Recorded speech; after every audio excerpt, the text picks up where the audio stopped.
The reason that monsters don't roam the world freely anymore is simple. Science has progressed to the point where they can be easily killed.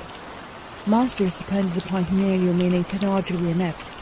This was the reason for the Christian Dark Age, supernatural entities desiring that humanity not be able to challenge them for the rule of the planet. Both the Soviet Union and the USA throughout the Cold War made it their duty to put any high-level supernatural entities that they found to death.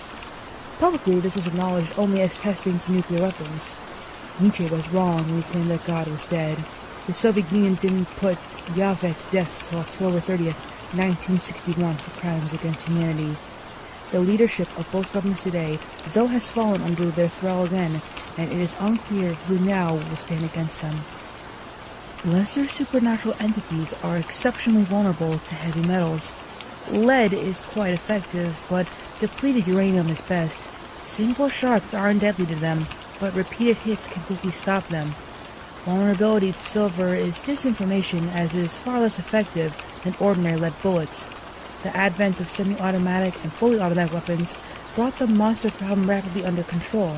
And today, people are so disconnected from the problems that they caused in the past that many people either don't believe that they ever existed.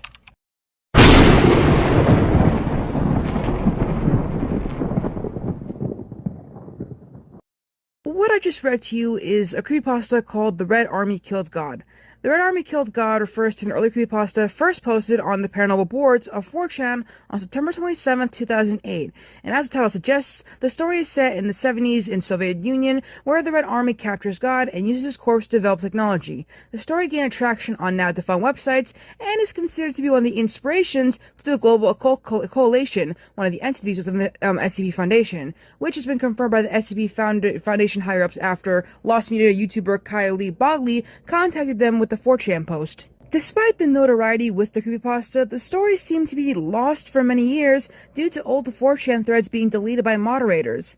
Several users reported to reading something just like this on 4chan over the years, with disputed information on how long the story was. The first attempt to find the story was in 2014 on r/tipofmytongue by a now deleted user looking for a similar premise to the creepypasta. It will later be attempted again for the same year on 4chan, but to no avail. It would then be attempted in 2022 by u/yokai007_100 with the same intention, this time mentioning how the story was accompanied with an image showing two Russian soldiers holding what appeared to be fur with two sticks and a strong flash in the background. Though the original 4chan post never accompanied an image Yokai described, being theorized that was the image was added later in a copy-paste. Eventually, though, the image was discovered, being a photograph from the Winter War between Finland and the Soviet Union. But I know what you're thinking. Where was the post? Was the post ever found?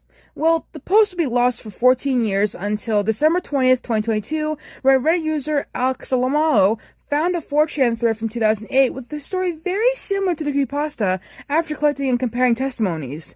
And as mentioned before, the SCP Foundation's higher-ups will then confirm that this was the creepypasta after being contacted by Kylie Bogley, rendering it found. Yippee! I hope you enjoyed this spooky video, and as you can see, I did try putting effort into it to make it kind of long. If it felt short, I'm sorry, but I did spend a while reading that post. You don't know how many takes it took. I'm really bad at pronouncing words. But it's all good. It's alright, you know? Also, August is ending so fast, and that means I'm gonna have to start making thumbnails for Soap Opera September. Now, a little bit of a reminder to you guys, if you don't watch some of my videos, if you're not subscribed to me, Soap Opera September is when I'm gonna be reviewing specifically soap operas for the entirety of September. Well, also, I'll release some videos here and there, but I will mainly be focusing on making my Soap Opera September videos, so I hope you guys are excited for that. The first part of Soap Opera September is actually going to be like a mini-series of sorts, because part 1 is Dynasty, and part 2 is the spin-off show, and then part 3 will be the reunion, and that's really about it. I won't be talking about the 2017 reboot, because that's not a soap opera, that is a drama show, but it's a reboot, not a remake. It's just a complete reboot that's based off of the soap opera, but it was not a soap opera because Dynasty, the OG Dynasty, had many seasons, but I can't remember how many because this video is not about Anyways, I hope you guys enjoyed the video. There's still so many things to make, but I am excited for Soap Opera September, and I'm excited for my Christmas videos that are going to be coming in December. October, maybe a creepy video here and there. If I might review the Big Time Rush Halloween episode, even though I haven't watched the show yet, even though that's for a video in and of itself, but still, there's just so much to do, so much to see, so what's wrong with taking the back street? Okay, I'm sorry. Anyways, I'll see you guys all in the next video where I'll be talking about Parker Lewis Can't Lose, a show that was very, very much based off of Ferris Bueller's Day Off. And dare I say it, it's way better than that awful Ferris Bueller show that I did talk about like many moons ago.